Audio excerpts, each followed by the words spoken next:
Hello everyone, thank you for joining us for session 2 of our church-wide Bible study through the book of Isaiah.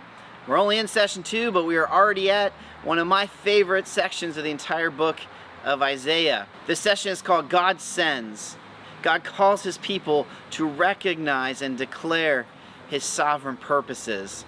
And today we're going to see the call of Isaiah. Now, to set the context, we are in chapter 6 today.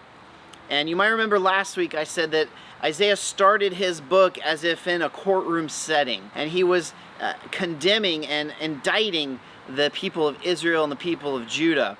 So with that setting in mind, we can look at the first 5 chapters of Isaiah kind of as like God's opening statement. In fact, we're going to see verse 1 of chapter 6 kind of echo verse 1 of chapter 1.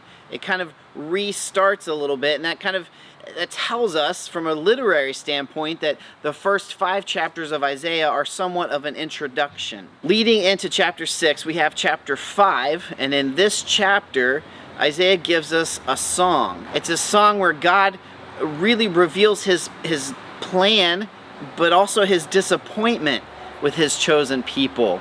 He compares them to a vineyard that he has meticulously taken care of, and he's put a hedge of protection around, and he's basically given them every advantage and every opportunity to be a righteous people. We find that's not what happens. In fact, it says here, God says he expected righteousness, but heard cries of despair. And it's because of this that God says he's going to remove that hedge of protection from his people, and there will be a punishment that's coming.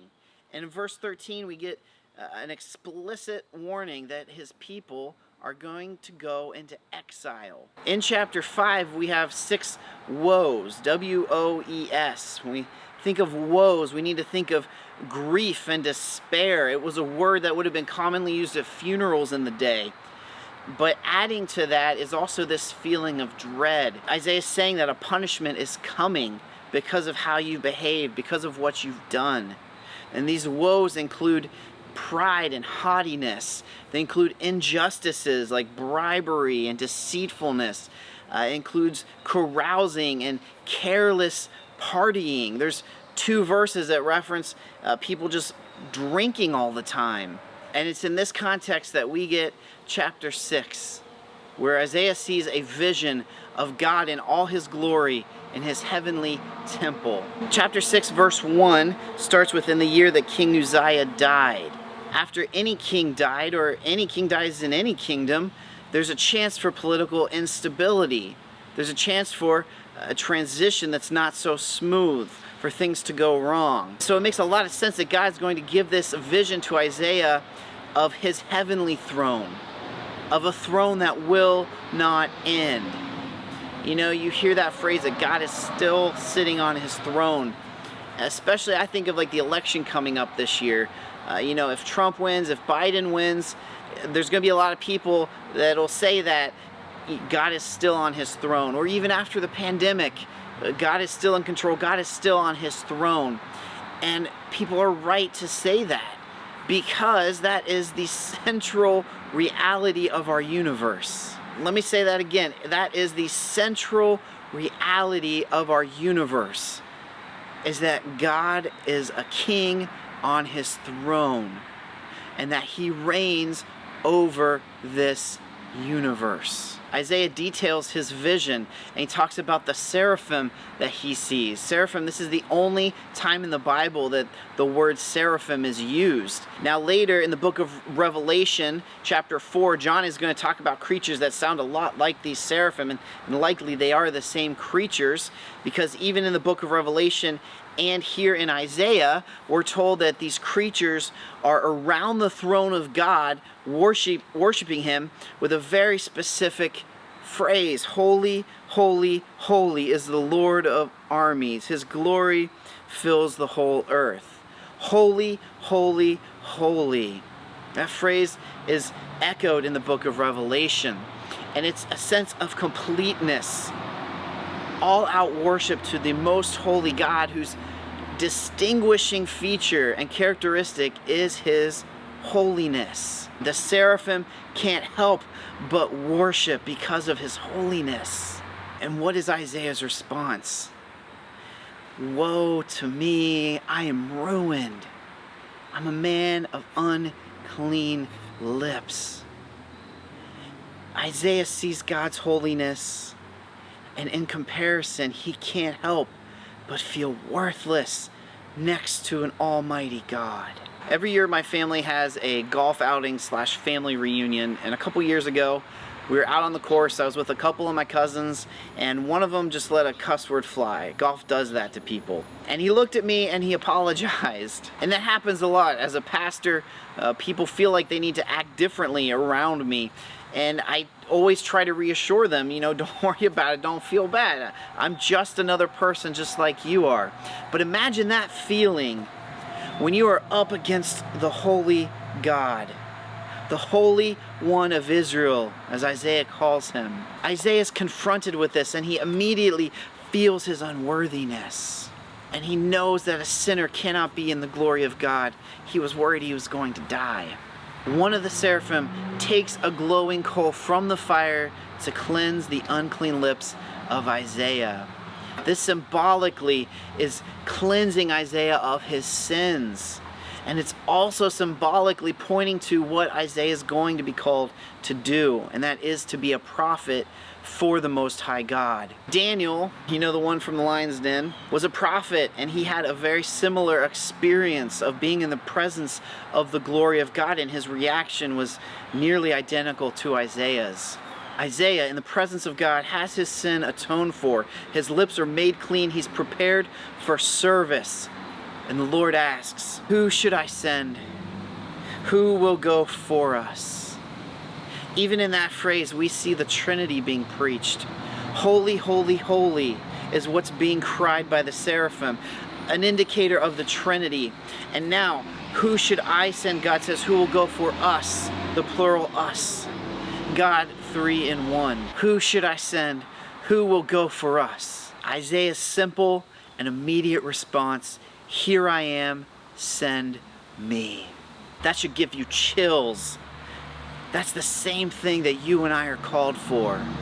When we see the holiness of God, we see the King on the throne for who he is, then our response should be, here I am, Lord, send me. Notice there's no pre-qualifications here. There's no prerequisites that Isaiah had to complete this degree or find this job or become a pastor or become a missionary. All Isaiah said was, here I am, send me. I'm available to do your will, God.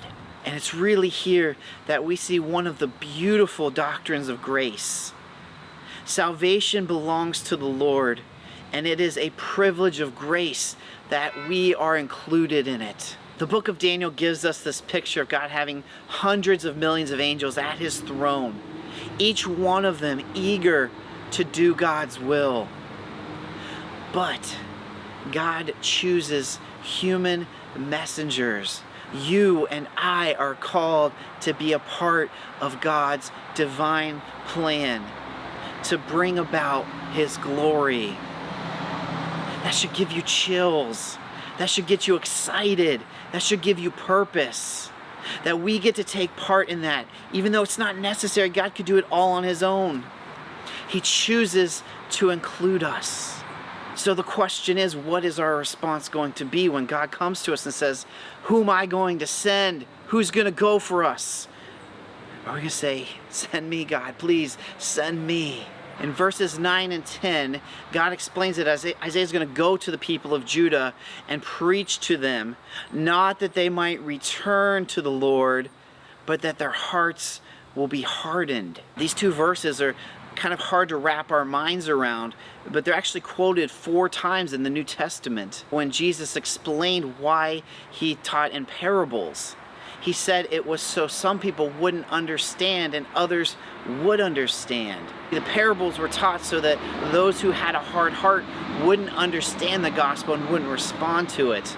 But those who had a tender heart toward God and were ready by God's divine election to receive the gospel would return to Jesus for the explanation. The Gospel of John is later going to quote this section of Isaiah as well, when he explains that not all the Jews are believing in the gospel, even though they've seen all the miracles that Jesus did. So what's very interesting about these two verses is that even from the start of his ministry, Isaiah knew that his message to the people of Judah was not going to bring about this big revival, this great returning to the Lord. You know, in some ways, Isaiah is looking forward to a ministry of rejection and failure. His ministry was not a failure because he was doing the will of God. Sometimes in today's culture, we get wrapped up in numbers as a method of determining success.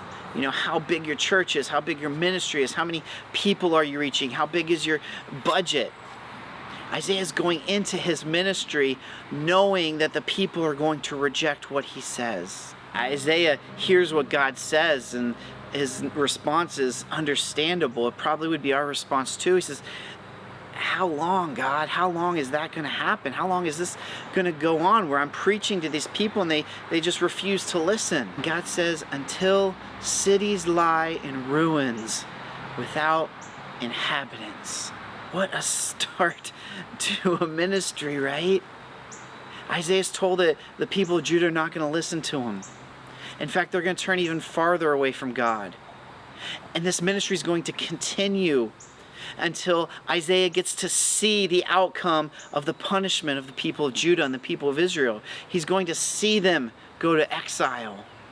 He's going to see the people become a shell of a nation. But even at the end of this chapter, in verse 13, we get hope. We get a sign of the coming redemption. God says, even though the nations of Israel and Judah are going to be cut down, I'm going to leave a stump. I'm going to leave the root system. I'm going to leave a remnant that Paul's going to talk about later in the book of Romans. I'm not wiping out my people completely. I'm trying to teach them about my righteousness. I'm trying to teach them about my holiness. I want to bring them back into the fold. In this short chapter, we learn so much about God. We learn that God is holy and He reveals His glory to people. We learn that we are all sinners in need of forgiveness. We learn that God invites willing followers to deliver His message. And ultimately, we learn to endure, to persevere, no matter how people respond to that message. Thank you for joining us this week.